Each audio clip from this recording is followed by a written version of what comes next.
Welcome back. Thanks आप मेरे channel पे आए।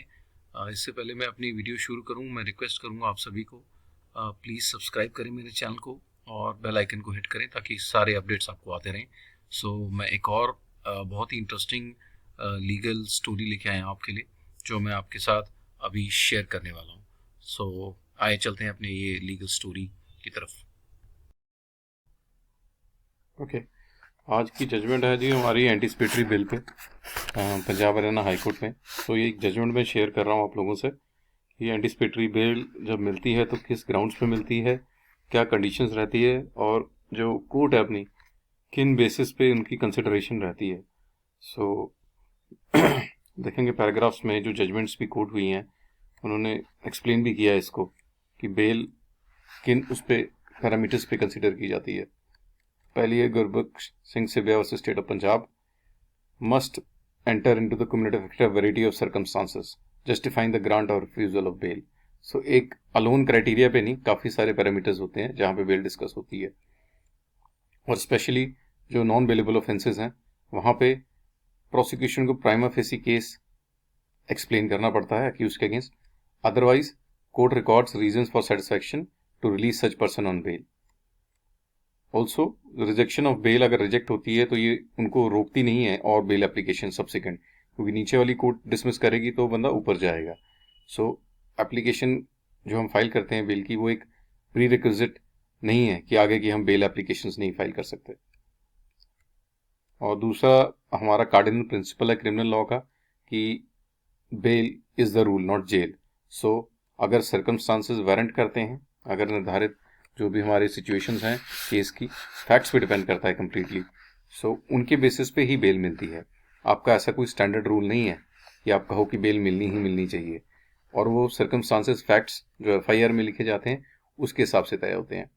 दूसरा आता है जी ग्रेविटी ऑफ ऑफेंस, कि जो अपराध किया है वो जघन्य है, उसका क्या इम्पैक्ट है सोसाइटी पे भी, वो भी कंसिडर होता है। क्राइम अगेंस्ट सोसाइटी में ज़्यादा सिवियर रहता है, क्योंकि हम एग्जाम्पल नहीं सेट कर सकते कि अगर बड़ा क्राइम करो तो आपको छोड़ दिया जाएगा, नहीं। सो ये सब चीज़ें हैं जिसमें एक हेनियस क्राइम्स पे भी जजमेंट है, Gudikanti Narasimha versus public prosecutor, that delicate light of the law favours release unless countered by negative criteria, मतलब अनलेस वो नेगेटिव क्राइटेरिया नहीं फॉल करता। आगे बढ़ते हैं जी। Supreme Court highlighted one of the factors for bail to be public state immense interest. State का interest सबसे पहले है जी। हमारा जो जुडिशियल सिस्टम है वहाँ पे हमने बैलेंस करके चलना है, जो राइट है अक्यूज का भी और कंप्लेनेंट का भी।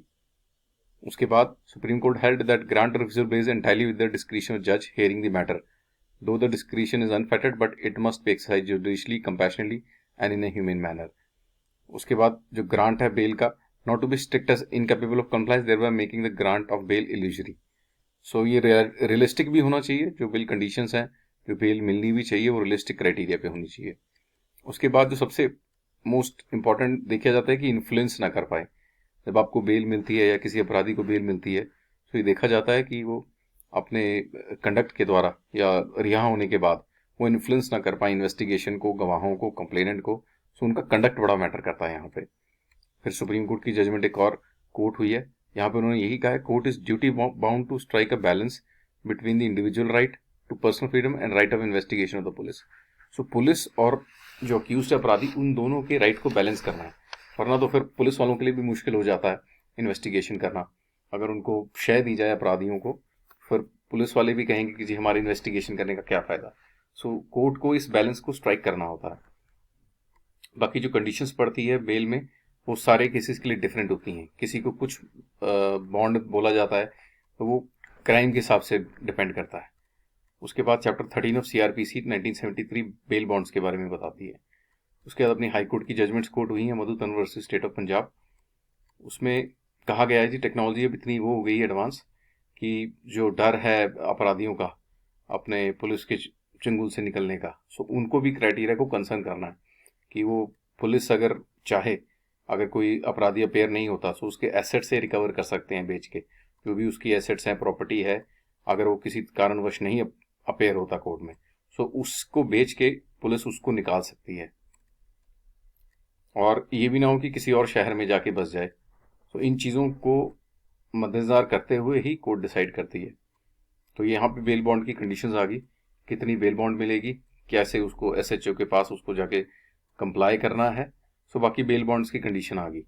सो ये सारा बड़ा क्यूम्बरसम एक्सरसाइज है बेल बॉन्ड्स की। फर्निश करने का अमाउंट कितना है, किसके पास, बाकी आपको अटेंडेंस का जब भी आपको बुलाया जाएगा आपने जाना है कोर्ट के पास। जो श्योरिटी अमाउंट होती है वो किस फॉर्म में जानी है, एफडी बनानी है, बैंक में डिपॉजिट करनी है। सो काफ़ी चीज़ें हमारी क्रिमिनल लॉ में जो उसमें मेंशन की गई है। Proceedings for entire amount fearless taxes shall be endorsed return to the depositor. So अगर, और ये पैसा जब आप रिहा होते हैं, जब आपको एक्विटल मिलता है, तो ये पैसा आपको रिहा कर दिया जाता है, आपको वापस किया जाता है। सो ये सारी डिटेल्स आजकल आधार नंबर भी लेते हैं, पासपोर्ट नंबर, ईमेल आईडी, आपका फ़ोन नंबर जो चलता है उसको लिया जाता है।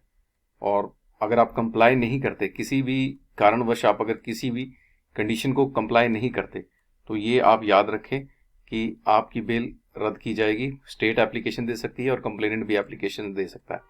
और अगर आप अंदर बाहर जाके आप किसी गवाह को परेशान करते हैं अपनी गवाही के लिए, या किसी प्रकार की मिली भगत से आप कोशिश करते हैं कि प्रोसीडिंग्स पे इफेक्ट पड़े, सो इन चीज़ों पे भी आपकी बेल कैंसिलेशन होती है। बाकी जो भी ऑफिसर कंसर्न होते हैं उनमें अब कहा गया है कि जो आपका फ़ोन नंबर रहेगा जो चलेगा प्रीपेड, एक ही चलेगा, बाकी और कोई सिम आपको इशू नहीं किया जाएगा। ये एक नई एडिशन है जो आजकल बेल ऑर्डर्स में देखने को मिल रही है। सो काफ़ी इंटरेस्टिंग है ये मुझे भी अब पिछले 2-3 महीनों से मैं देख रहा हूँ बेल्स के ऑर्डर में ये कंडीशन आ रही है कि आपको एक ही फ़ोन नंबर चलाना है, ताकि जब भी आपको बुलाया जाए थाने में आपकी प्रोसीडिंग्स में कोई विलम्ब ना हो। सो बाकी बहुत अच्छी अच्छी जजमेंट्स कोर्ट की है, बड़ा अच्छा ऑर्डर है ये कोर्ट का। आप बेल ऑर्डर्स भी देखो कितना मतलब इलेबोरेट में करके वो एक्सप्लेन कर रहे हैं कि ये जो कंडीशंस हैं कैसे इसको कंप्लाई करना है। अगर किसी कारणवश कोई कंडीशन रह जाती है तो वो क्राइल कोर्ट को भी एक फ्री हैंड दिया जाता है कि वो देख पाए कि रीज़न है कि नहीं, कि वो कंडीशन कंप्लाई भी कर पा रहे हैं कि नहीं। सो आई विश कि जो कोर्ट्स हैं इसी प्रकार से, जो नीचे की कोर्ट्स हैं, क्योंकि ये तो पंजाब हरियाणा हाई कोर्ट का ऑर्डर है, सो नीचे वाली कोर्ट्स भी अगर इसका ऐसे ही अपना पार्ट्स फॉलो करें, सो जुडिशियल सिस्टम में काफ़ी चेंजेस आएंगे और आई एम श्योर काफ़ी हद तक ये चीज़ें ख़त्म हो सकेंगी। सो एंटीसिपेटरी बेल का ऑर्डर था जी, आपको समझ आया हो तो थैंक यू, लाइक करें। अगर कोई आपकी क्वेरी क्वेश्चन है आप मेरी वेबसाइट पर जाके मुझसे पूछ सकते हैं। सो मेरा यही उद्देश्य रहता है कि मैं आप सबके सामने ये जो कोर्ट के डेलीकेसीज हैं, इंट्रिकेसीज हैं, इन सब को आपको समझा सकूं अच्छे से अच्छे मैनर में। तो यही मेरी कोशिश रहती है। सो आपको वीडियो पसंद आया हो तो लाइक करें, सब्सक्राइब करें और बेल आइकन को हिट करें। Thank you so much.